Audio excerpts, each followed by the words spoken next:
The only words I read and I understand are a and the. Like framing it or something, like the newspaper article. I would Um, have done that. to become a villain, that would have been my villain origin story. That I'm trying to fix this problem, and these kids are trying to mess it up.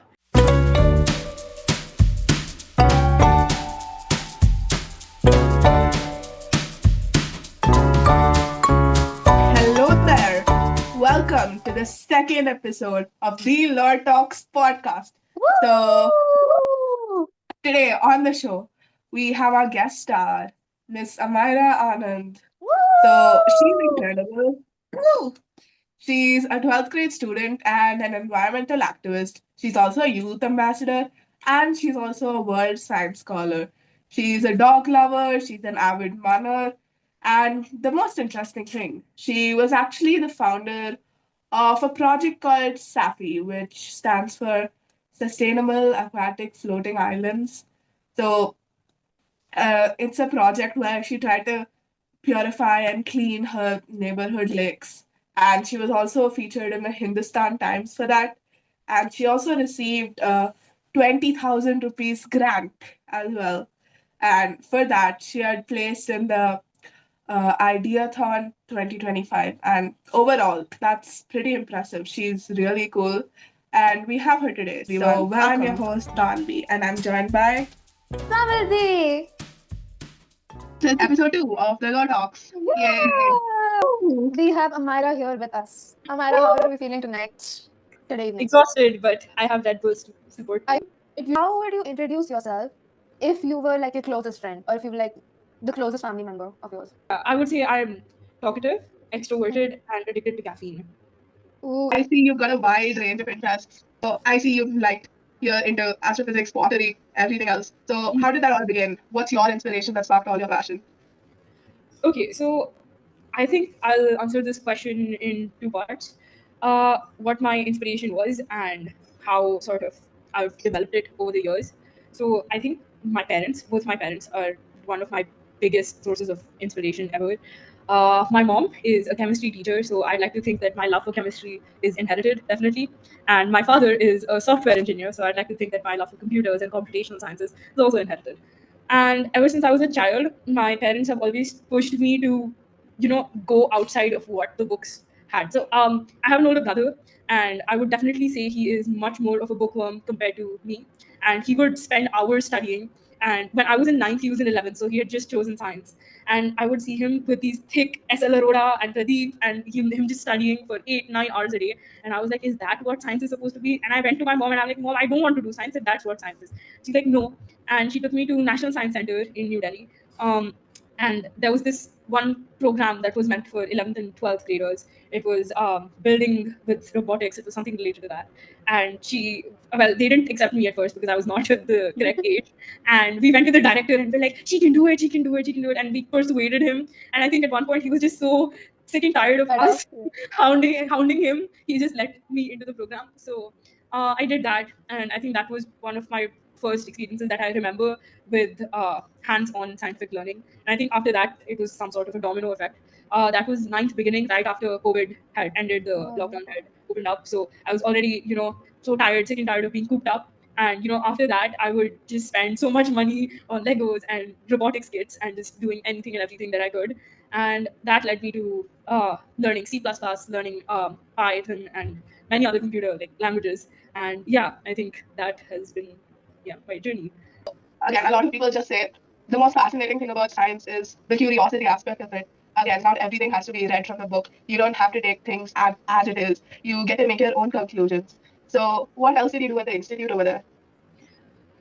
Okay, so yes, while I'd say that I agree with people that yes, science is a majority of it is about the curiosity and about learning how what is going on. I think science to me is more failing, and that was one of my biggest learnings at IISc as well.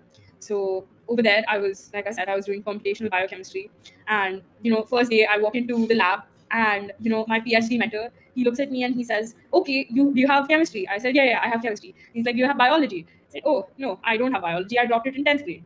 And he's like, okay, do you know what purine and pyrimidine are? Now I stare at him in the face and I'm like, I'm supposed to know what this is. And he looks at me like I'm stupid. And I'm like, okay, this is not a great first impression. This is not what I wanted to cast. But he told me to read the entirety of the biology NCRT of 11th grade and the first two chapters of 12th grade. And I was like, I don't have the book. And he's like, never mind. I have 4 copies of it. He walks me over to his desk and he gives me this old, crusty book that has brown pages. They're not even yellow at that point, and various corners are folded. It looks really old. And he gives it to me. I'm scared I'm going to flip the pages and the pages are going to crumble. And he gives it to me. And I realize there is so much I don't know and so much that I need to learn just to start the process of my project. And I think it was 6 weeks, right? And the first 2 weeks, I was just reading on the base of what I needed to know to do something. So when I started that process of eventually doing something, week 3 or midway through week 3, um, it was Python and it was based on these things called ribo switches. And I was supposed to run this really long trajectory that was just a lot of data. And somewhere I duplicated and I ran the same code in two terminals, which if you know a little bit of Python and a little bit about VS Code, Visual Studio Code, you know that completely overwrites all the data. So 3.5 weeks of research, 3.5 weeks of data gone. And my PhD student, he comes over to me and he's like, oh yeah, so you should have had, about 20,000 frames. Why do you have 10? Bro looks at me like, why do I? He looked at me and I could see the existential dread in his eyes. Like, why have I been assigned this demonic child who does not know anything? Comes in at 4 a.m. in the morning with a can of Red Bull. And then yeah. But yeah, I failed a lot. I felt really, really stupid at times because he would just ask me, yeah, define radius of gyration. I'm sorry, I do not know the definition of radius of gyration of the top of my head. So at the same time, you should have kept in mind that you were just in 11th grade, bro. Right. You moved on. That's Like, move on, oh, yeah. right.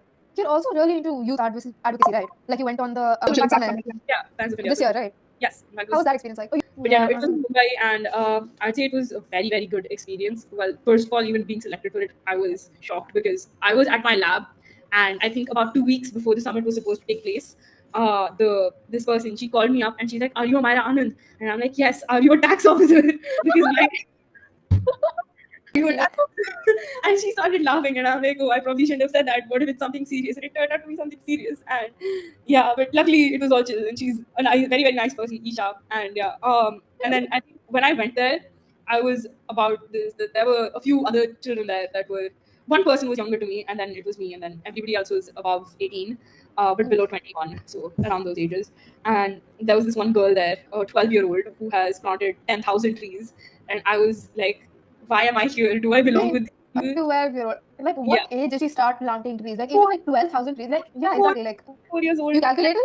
No, she told us, and we were Oh, like, okay, okay. But yeah, no, it was definitely a very enriching experience, and I talked there like it was on environmental sustainability and green development, and we had Nitin Gadkari give oh. an introduction speech, and there were a few other people as well.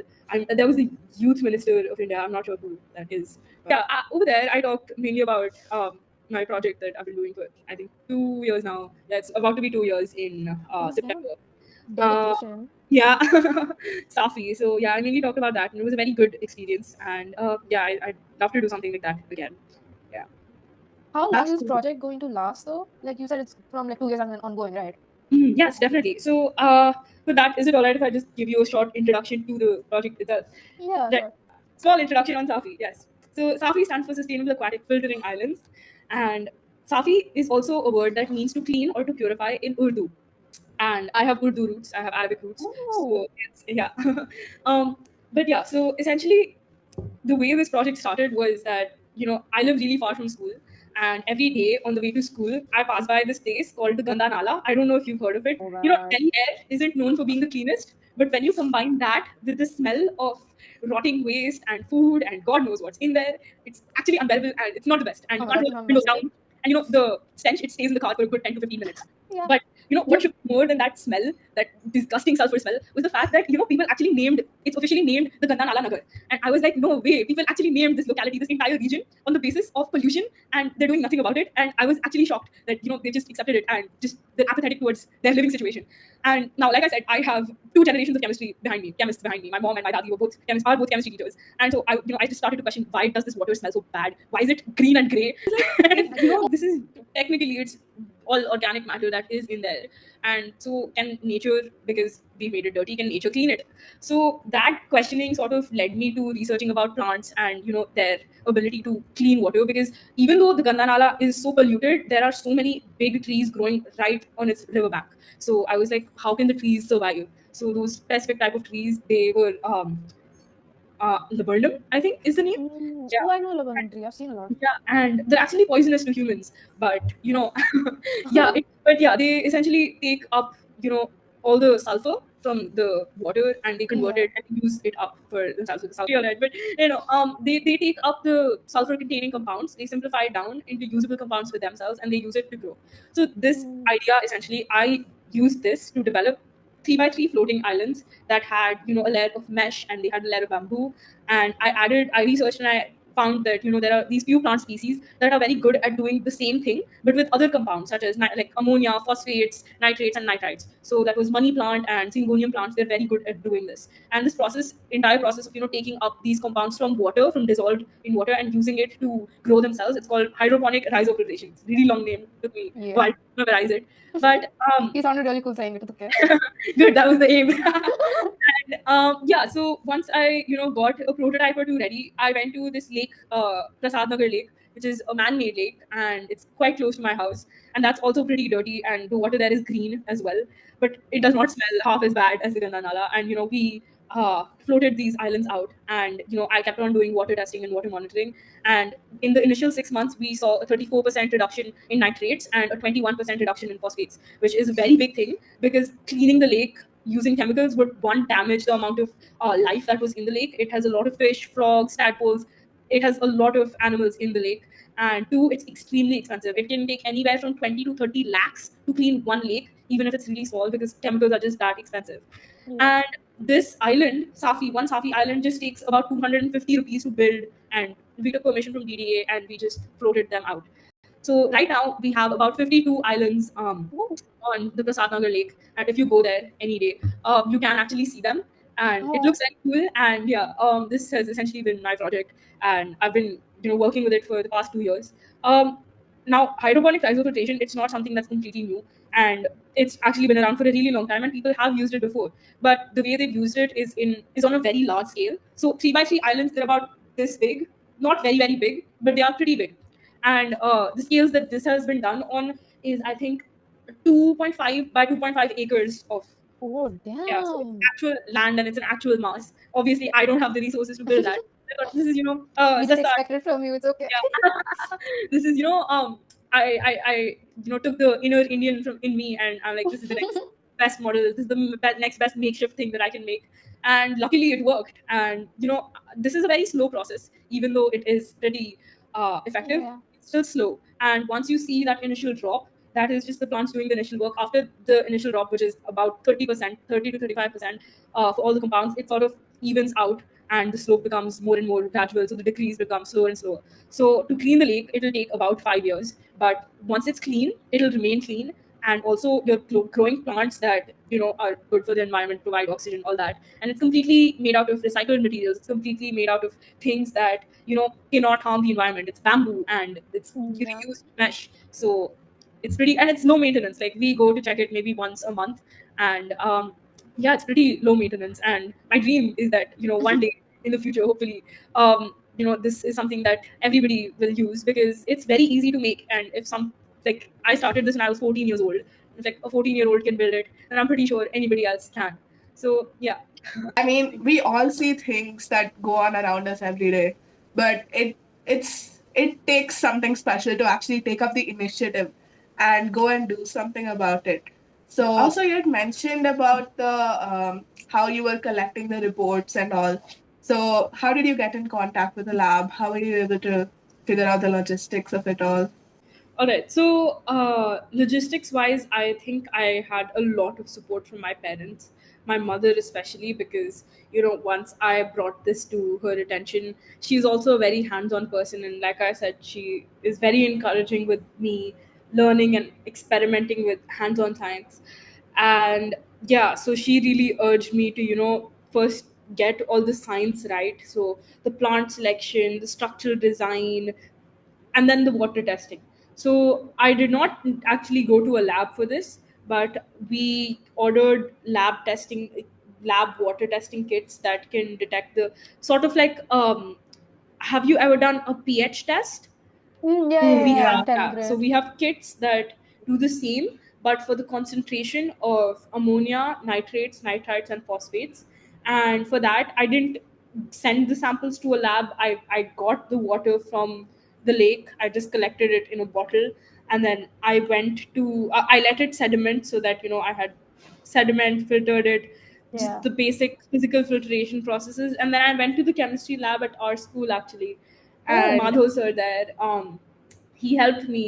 And the kits were pretty complex, like you had to mix two three things together, but ultimately it gave you a darker color for the more concentrated it was. And I think it was like around a dark purple, and the darkest it went was dark blue. And I'm like, okay, that's pretty bad. that's And beautiful though. it looked cool, but it did. Pretty things are usually poisonous in nature. uh, but yeah, so we repeated those same water testing protocols every 2 to 3 months. And now if you test the water, it's now a light yellow, which is pretty good Oh, from a purple. But I think it goes to white, like no color at all. Right now it does still show color, like a light yellowish green. But yeah, it's much better than it was before. And I also reached out to ICAR, Indian Council of Agricultural Research, and I reached out to this specific professor who has been working on something similar to this. And his name is Dr. Dinesh Sharma, and he helped me as well. And I essentially went to him with all my problems, and I went to him 2 3 times with all the science aspects that I couldn't figure out, because there's you can read research papers, but there are some things that need to be explained to you for you to understand. So he definitely helped a lot with that. And yeah, I think in the fall, maybe after midterms, I'll go there and do some actual water testing and conduct more experiments on the water itself, so that we can advance SAFI and do better things with it. That's so cool. I also saw that you won a 20,000 rupees grant. oh, So that's cool. How did it feel? Yeah, I mean, it felt good. But 20,000 is, you can do so much with that, genuinely. unfortunately, though, all the money was reinvested back into Safi. In fact, what we're doing right now is we're working on developing an automatic water tester, so that we don't have to go and do it manually. And there are devices like these, and there are water testing kits like these that do exist online.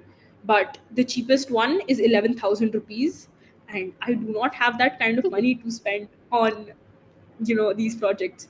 So I'm trying to come up with an alternative option, something that's powered by Arduino. Like I said, I tinkered around with these things.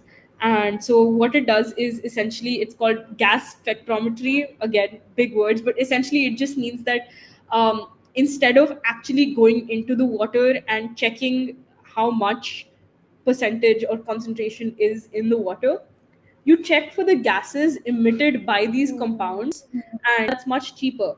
So I was able to build this device for about 900 rupees, Oh, 950 rupees, that involved this LCD screen that told me the pH, it told me the total dissolved salts, and it told me the measures of ammonia and nitrites specifically in the water. And yeah, I have to get more sensors and calibrate them to nitrates and phosphates. And yeah, all of that money is going to go back into the project and build more islands, because and yeah, we need about 200 to 250 islands to um, clean just the Prasad Nagar Lake. And we only have about 52 right now, so definitely we have a lot of work to do. that But yeah, trigger. I think one of the biggest things that I've been doing is that, like, what my vision is that, because I want this to be like a long term thing, I've, instead of partnering up with people older to me, I'm trying to look for kids. So Shivane, who's also in our school, who's in one batch below us, he's been a tremendous help with the project. So after I started the project, he joined me about 7 8 months later, and he's been working with me since then as well on the project. And yeah, it's essentially the goal is to keep on recruiting people younger to us. So when Shivane is in 12th, he'll probably recruit somebody in 11th, so on and so forth, and the cycle will hopefully continue. And yeah, we just want to make this, a continuous thing, and not just, this short term Yeah. initiative that just, ends in 2 years or 3 years once I leave for college. You want to like create a legacy that you leave Yeah. behind. Yeah. Yeah, Sounds so something like that. Oh, also you had your entire like project. You placed third, right, in the Ideathon Yes, yes. summit, and that Mhm. entire thing it was like published in Hindustan Times. Yes, it was. So I was published in Hindustan Times for mainly two reasons. One, I was for SAFI and winning 20,000 rupees for SAFI. And the second reason was me being selected for RSI, Research Science Initiative, where only 30 students across the Oh, nation were selected for the research that I did at IISc. And that was fully funded by the Adani Group. It wasn't included, but apart from that, everything was funded and provided for. And yeah, it was a really cool experience. But yeah, I can imagine. Did you end up like framing it or something like the newspaper article? I would um, have done that. Oh yes, it's not framed, but it's there. It's I not framed, consider but it's that there. framing. Honestly, that's probably just like a Yeah. really hard source of inspiration for you. Like, damn, that's me on the newspaper. Yeah, yeah, definitely. I think I think it served as, bring me back to reality check, because um okay, one of the benefits of going to RSI was that yes, I learned a lot.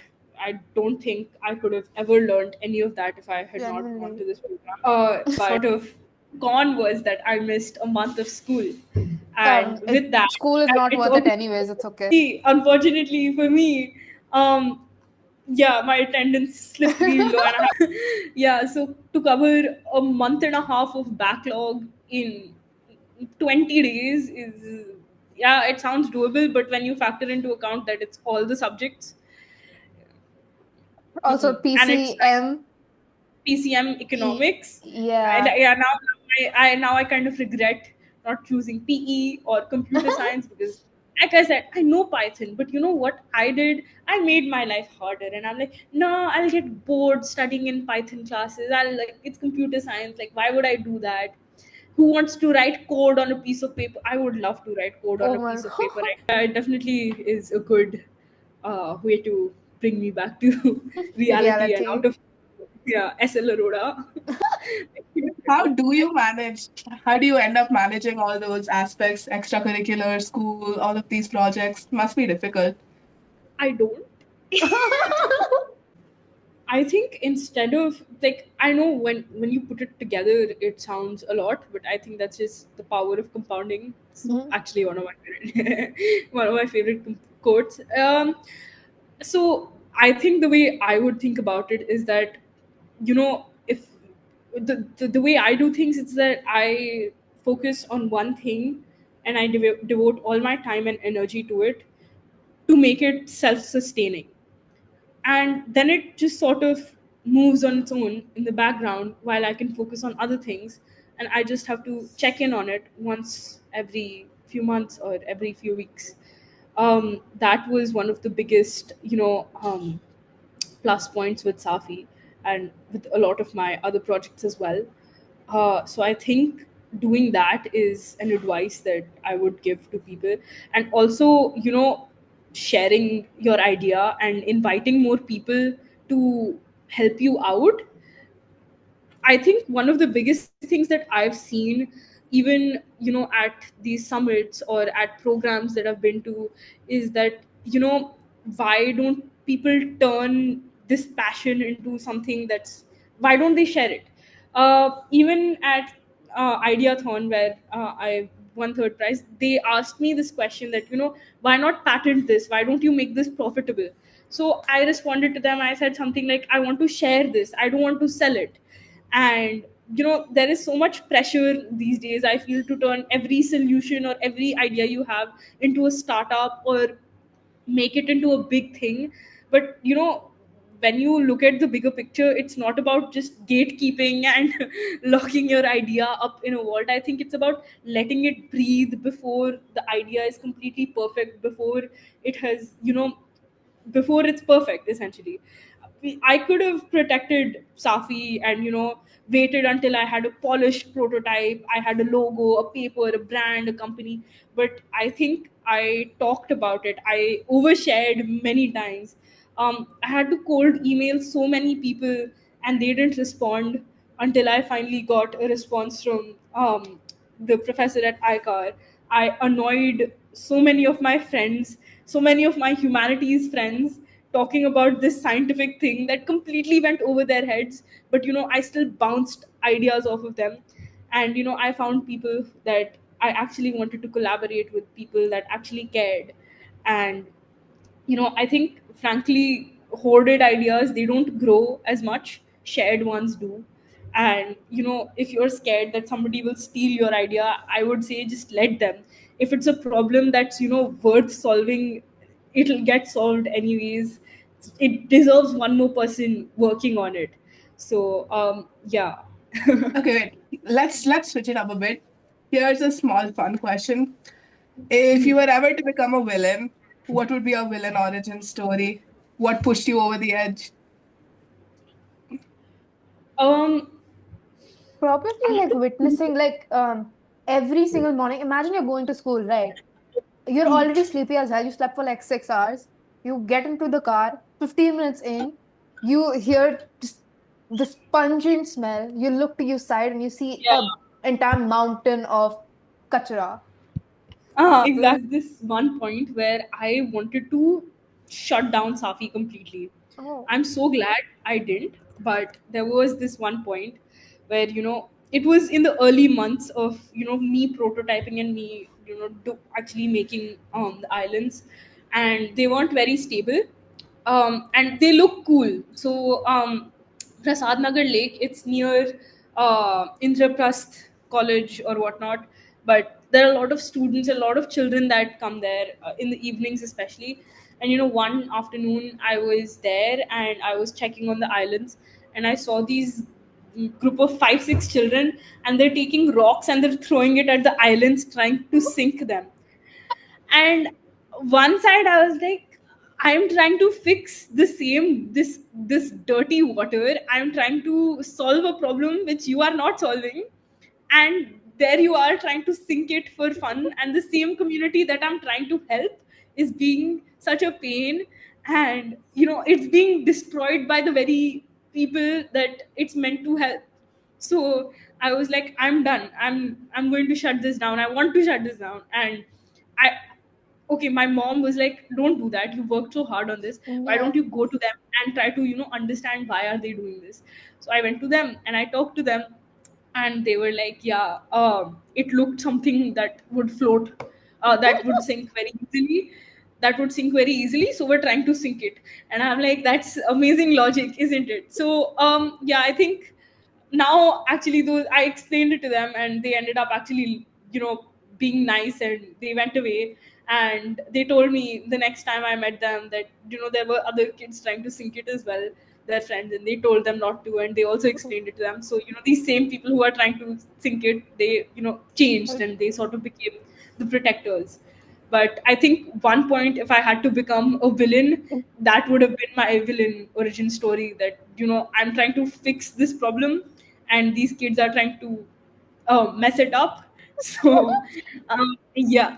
Yeah. Anyways, so what advice do you have younger people? Again, it's a lot to accomplish so much by your age. So one of the reasons we started these podcasts was just so that people, they kind of get inspired in such a way. They learn, they take whatever they can and try to like add it to their own lives.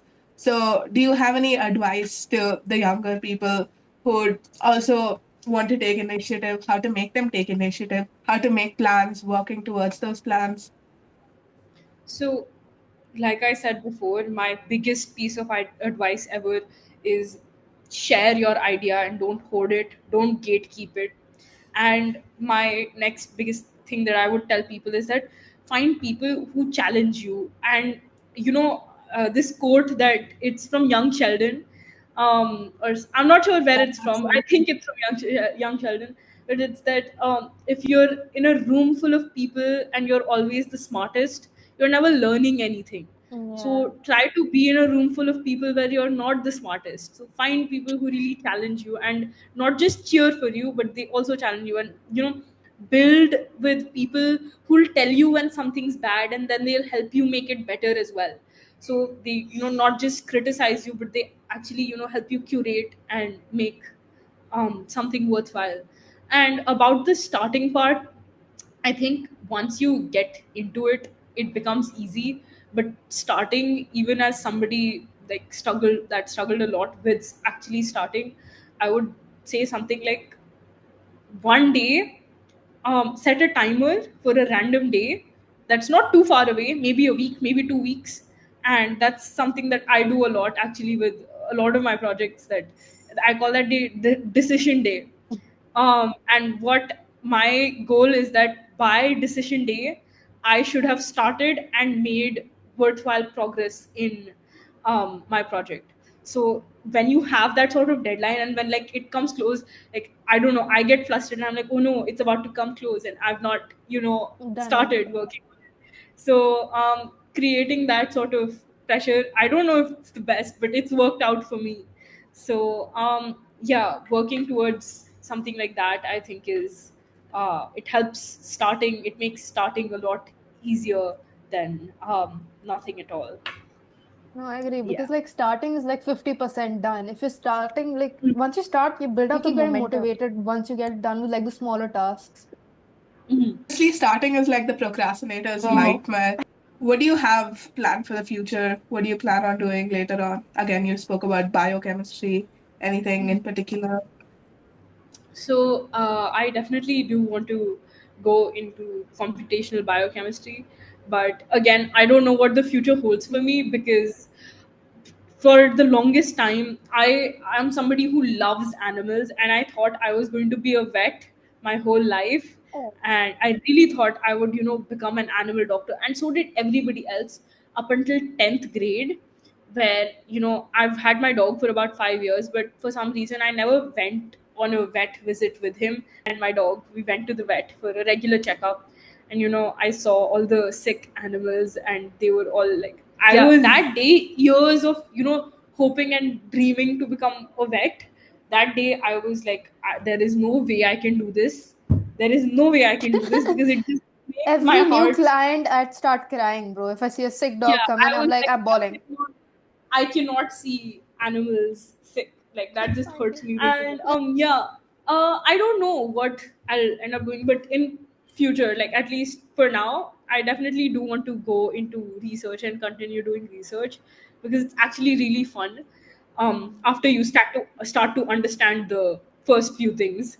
I mean, I remember even at RSI, my PhD mentor handed me this research paper, and he's like, "This is an easy research paper. You'll understand it." And I proceed to read he told me to not read the abstract, because the abstract has all the technical summary of the project.